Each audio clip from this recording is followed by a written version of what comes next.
नाज़रीन, आपको बताएं, वफाकी हुकूमत ने एक बार फिर गरीब अवाम पर पेट्रोल बम गिराने की तैयारी कर ली। कीमतों में बड़ा इजाफा मुतवक्को है।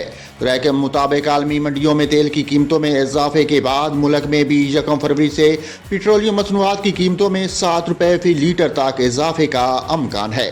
गुज़श्ता 12 रोज़ में आलमी मंडियों में तेल की कीमतों में $4.37 फी बैरल इजाफा हुआ, जिसके बाद आलमी मंडियों में तेल की कीमत $77.78 से बढ़कर $82.15 फी बैरल हो गई।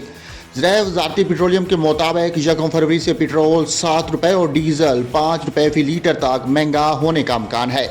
ओगरा और वज़ारती पेट्रोलियम ने कीमतों से मुतल्लिक वर्किंग शुरू कर दी। ओगरा 31 जनवरी तक कीमतों से मुतल्लिक हतमी सिफारिशात भिजवाएगा। माहिरीन का कहना है कि पाकिस्तान में अमरीकी डॉलर के मुकाबले में रुपए के मुस्तहकम होने की वजह से पेट्रोल और डीजल की कीमत में कम इजाफा मुतवक्को है। बसूरत दीगर पेट्रोलियम मसनूआत की कीमत में ज़्यादा इजाफा हो सकता था।